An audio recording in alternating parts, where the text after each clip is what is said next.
কিন্তু যদি এমন হয় যে পাশাপাশি না চলে আগে পিছে চলছে, তখন কিন্তু আমরা উইথ ব্যবহার করব।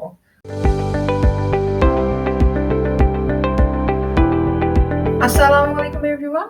আজকে আমরা শিখব কিছু কনফিউজিং প্রিপোজিশন, যেগুলো সচরাচর আমাদের পরীক্ষাতে এসে থাকে কিন্তু আমরা একটু এলোমেলো করে ফেলি।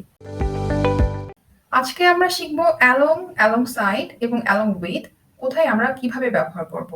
প্রথমে জেনে নিই যে এগুলোর মিনিংটা কি। অ্যালং অর্থ হচ্ছে সাথে, অ্যালং উইথ অর্থ কোনো কিছুর সাথে, আর অ্যালংসাইড অর্থ হচ্ছে কিনারে। তো আমরা প্রথমে দেখি যে কখন আমরা অ্যালং অথবা অ্যালং উইথ ব্যবহার করব।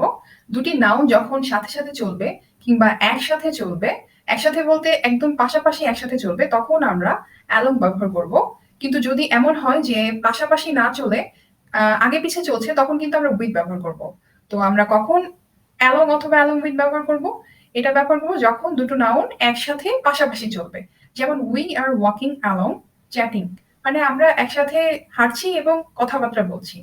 তারপর she was walking along with me, সে আমার সাথে হাঁটছে, মানে সাথে সাথে হাঁটছে, আগে পড়ে না।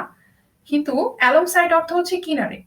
So walk along side the road, এটা যখন আমরা বলবো তার মানে হচ্ছে গিয়ে রোডের কিনারা দিয়ে হাঁটবে। আমরা আরো কিছু এক্সাম্পল দেখি।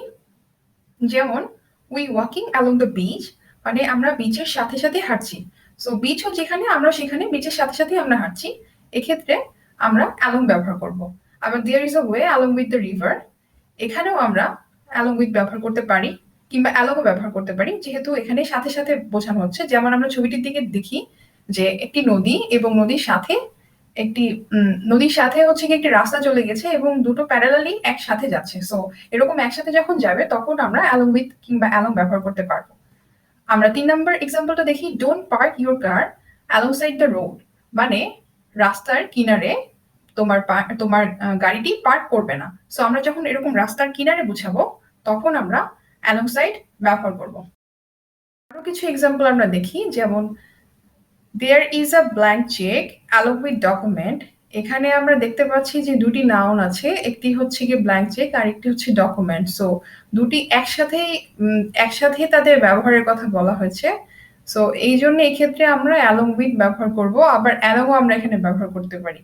কিন্তু আমরা দ্বিতীয় এক্সাম্পলটাতে দেখতে পাচ্ছি যে there is a tree alongside the river, মানে রিভারের কিনারে বা রিভারের সাথে হচ্ছে গিয়ে একটি ট্রি আছে। আমরা ছবিতে দেখতে পাচ্ছি যে রিভারের একটি কিনারে এই ট্রিটির অবস্থান। সো এরকম কিছুর অবস্থান বোঝাতে গেলে আমরা তখন অ্যালংসাইড ব্যবহার করব। আশা করি আমার আজকের আলোচনা থেকে অ্যালং, অ্যালং উইথ এবং অ্যালংসাইডের ব্যবহার সম্পর্কে বিস্তারিত জানা গেল এবং আমাদের এই বিষয়ে আর কোনো ভুল হবে না। Thank you everyone for being with me, and don't forget to subscribe my channel. খোদা হাফেজ।